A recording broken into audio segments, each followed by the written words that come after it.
Hi friends, ಹೇಗಿದ್ದೀರಾ? ಎಲ್ಲರೂ ಚೆನ್ನಾಗಿದ್ದೀರಾ ಅನ್ಕೋತೀನಿ. Welcome to Shri studio channel.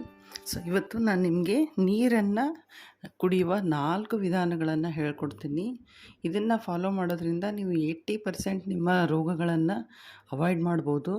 ಈ ವಾತಾವರಣದಿಂದ ಬರುವ ರೋಗಗಳನ್ನು ಬಿಟ್ಟರೆ ನಿಮ್ಮ ಹೊಟ್ಟೆಯಲ್ಲೇ ಏನು ಕ್ರಿಯೇಟ್ ಆಗುತ್ತೆ ರೋಗಗಳು, ಅಂದರೆ ಬ್ಯಾಕ್ಟೀರಿಯಾಯಿಂದ ಏನು ರೋಗಗಳು ಬರುತ್ತಲ್ವ, ಈ ಡೈಜೆಷನ್ ಸರಿಗೆ ಆಗದೆ ಇರೋದು, ಗ್ಯಾಸ್ಟ್ರಿಕ್ ಆಗೋದು, ಎಸಿಡಿಟಿ ಆಗೋದು, ಬ್ಲೋಟಿಂಗ್ ಆಗೋದು, ಇದನ್ನೆಲ್ಲ ಅವಾಯ್ಡ್ ಮಾಡ್ಬೋದು. ಈ 4 ನಿಯಮಗಳನ್ನು ಪಾಲಿಸಿದ್ರೆ ಖಂಡಿತ ನಿಮಗೆ ಆಲ್ರೆಡಿ ಇರುವ ಡೈಜೆಸ್ಟಿವ್ ಸಿಸ್ಟಮ್ನಲ್ಲಿರುವ ರೋಗಗಳನ್ನು ಕಡಿಮೆ ಮಾಡ್ಕೋಬೋದು, ಆಮೇಲೆ ಮುಂದೆ ಬರ್ದಂಗೆ ತಡಿಬೋದು.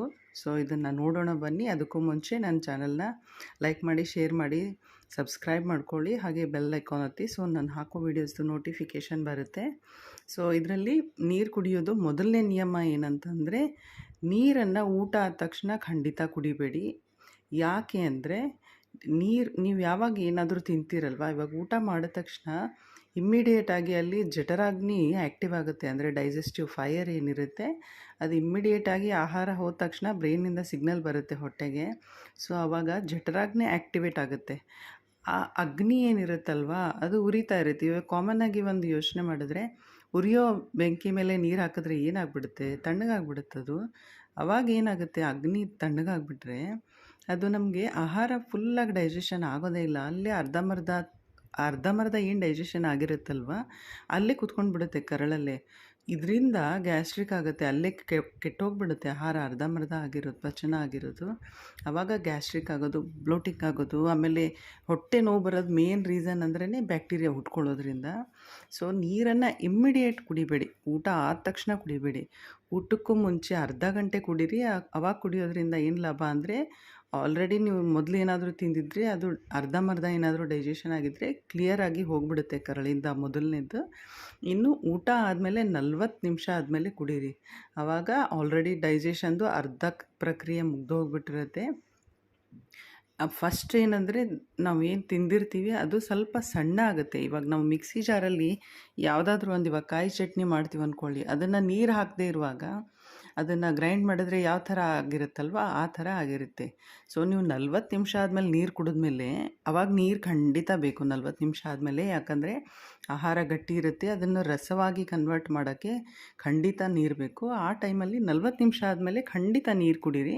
ಅದಾದಮೇಲೆ ನಿಮಗೆ ಡೈಜೆಸ್ಟಿವ್ ಸಿಸ್ಟಮ್ಗೆ ತುಂಬ ಹೆಲ್ಪ್ ಆಗುತ್ತೆ. ನಿಮ್ಮ ತಿಂದಿರೋ ಆಹಾರ ಜೀರ್ಣ ಆಗೋಕ್ಕೆ ತುಂಬ ಹೆಲ್ಪ್ ಆಗುತ್ತೆ. ಸೊ ರಸದ ಥರ ಆಗಿ ಹೋದ್ಮೇಲೆ ಇದು ಎಲ್ಲ ಹೆಲ್ತ್ ಪ್ರಾಬ್ಲಮ್ಸ್ ಕಡಿಮೆ ಆಗಿಬಿಡುತ್ತೆ. ಯಾಕಂದರೆ ಅಲ್ಲಿ ಬ್ಲೋಟಿಂಗೂ ಆಗೋಲ್ಲ, ಗ್ಯಾಸ್ಟ್ರಿಕ್ಕು ಆಗೋಲ್ಲ, ಎಂಥದ್ದು ಆಗೋಲ್ಲ. ಸೊ ಈ ಥರ ಮಾಡೋದ್ರಿಂದ ಖಂಡಿತ ನಿಮಗೆ ಲಾಭ ಆಗುತ್ತೆ. ಆಮೇಲೆ ಕೆಲವೊಬ್ಬರಿಗೆ ನೀರು ಕುಡಿಯೋ ಅಭ್ಯಾಸ ಇದ್ದೇ ಇರುತ್ತೆ.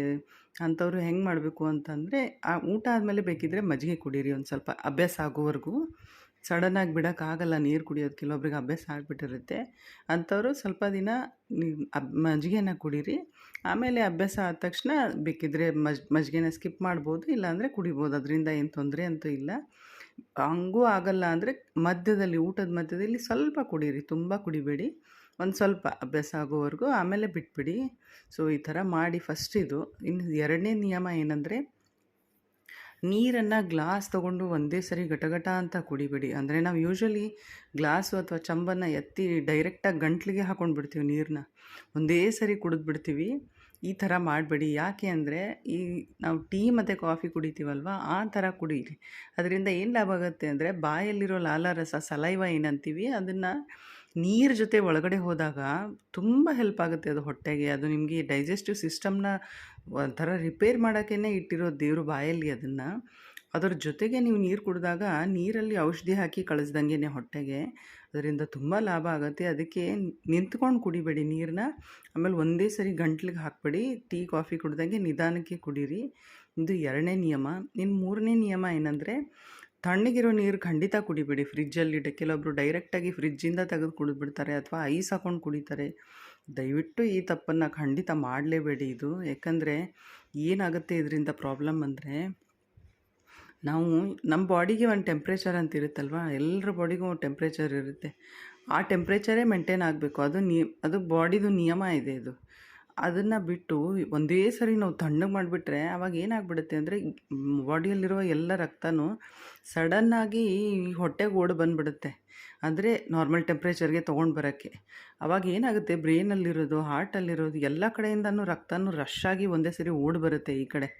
ಆವಾಗ ಬ್ರೈನು ಒಂಥರ ಮಂದ ಆಗುತ್ತೆ, ಹಾರ್ಟ್ಗೂ ಪ್ರಾಬ್ಲಮ್ ಆಗುತ್ತೆ. ಈ ಥರ ತುಂಬ ತಣ್ಣಗೆ ನೀರು ಕುಡಿಯೋದ್ರಿಂದ ಅದು ಆ ಟೈಮಲ್ಲಿ ಬಾಡಿ ಯೋಚನೆ ಮಾಡೋದು ಒಂದೇ ಒಂದು ಏನಂದರೆ, ಬಾಡಿ ಟೆಂಪ್ರೇಚರ್ನ ಮೇಂಟೈನ್ ಮಾಡಬೇಕು. ತುಂಬ ತಣ್ಣಗಾಗಿದೆ, ಆಮೇಲೆ ಅದನ್ನು ನಾರ್ಮಲ್ ಟೆಂಪ್ರೇಚರ್ಗೆ ತೊಗೊಂಡು ಹೋಗ್ಬೇಕು, ಅದೊಂದೇ ಯೋಚನೆ ಇರುತ್ತೆ. ಆ ಟೈಮಲ್ಲಿ ಎಲ್ಲ ಕೆಲಸನ ಬಿಟ್ಬಿಟ್ಟು ಬೇರೆ ಕಡೆದು ಒಂದೇ ಸರಿ ಹೊಟ್ಟೆಗೆ ಊಡು ಬಂದುಬಿಡುತ್ತೆ. ಸೊ ಇದು ಭಾರಿ ಕೆಟ್ಟದ್ದಿದೆ ಆ್ಯಕ್ಚುಲಿ. ಒಂದೇ ಸರಿ ಸಡನ್ನಾಗಿ ಬಾಡಿ ಟೆಂಪ್ರೇಚರ್ ಚೇಂಜ್ ಆಗೋದು ಭಾರಿ ಕೆಟ್ಟದ್ದು. ಆಮೇಲೆ ಇದು ಯಾವಾಗ ಆಗುತ್ತೆ ಅಂತ ನಿಮಗೂ ಗೊತ್ತು. ತುಂಬ ಪೂರ್ತಿನೇ ತಣ್ಣಗಾದರೆ ಗೋವಿಂದನೇ ಅಷ್ಟೇ. ನಾವು ಯೂಶ್ವಲಿ ಕೇಳಿರ್ತೀವಿ ನೋಡಿ, ಬೇಸಿಗೆ ಕಾಲದಲ್ಲಿ ತುಂಬ ಬಿಸಿಲಿತ್ತು, ಹೊರಗಡೆಯಿಂದ ಬಂದರು, ನೀರು ಕುಡಿದು ಸತ್ತೋಗ್ಬಿಟ್ರು ಅಂತ ಕೇಳಿರ್ತೀವಿ ನೋಡಿ ನ್ಯೂಸಲ್ಲಿ. ಯೂಶ್ವಲಿ ಬೇಸಿಗೆಯಲ್ಲಿ ಈ ಥರ ಕೇಳ್ತೀವಿ ಸುದ್ದಿನ. ನಾನು ಹೆದರಿಸ್ತಿಲ್ಲ.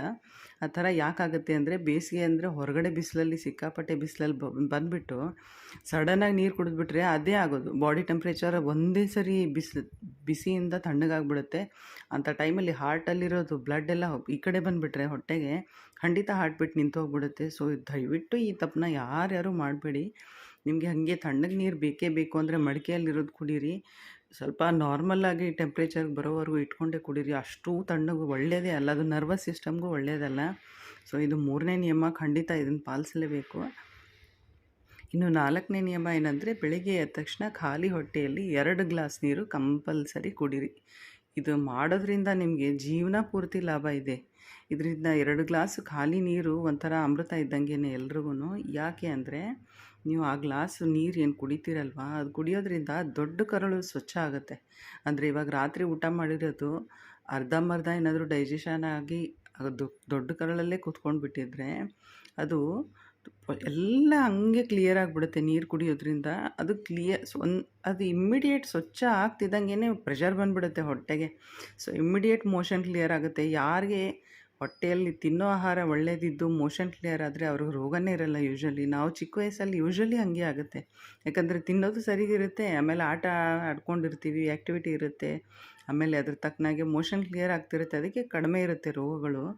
ಸೊ ಇದು ಭಾರಿ ಯೂಸ್ಫುಲ್ ಇದೆ. ಇದಕ್ಕೇನು ದುಡ್ಡು ಹತ್ತಲ್ಲ, ಏನಿಲ್ಲ, ಹಂಗೇ ಫ್ರೀಯಾಗೇ ಮಾಡೋದು ಇದೆಲ್ಲನೂ ಕೆಲಸ.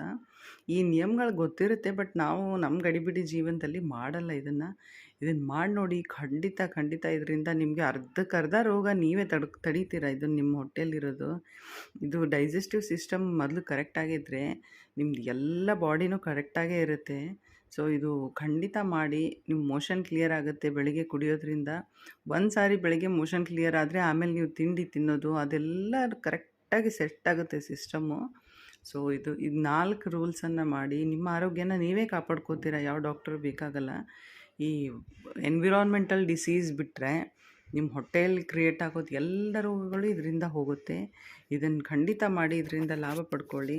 ಸೊ ನೆಕ್ಸ್ಟ್ ಟೈಮ್ ಮತ್ತೆ ಬೇರೆ ಹೆಲ್ತ್ ವಿಡಿಯೋದೊಂದಿಗೆ ಸಿಗೋಣ. ಟಿಲ್ ದೆನ್ ಟೇಕ್ ಕೇರ್, ಬಾಯ್.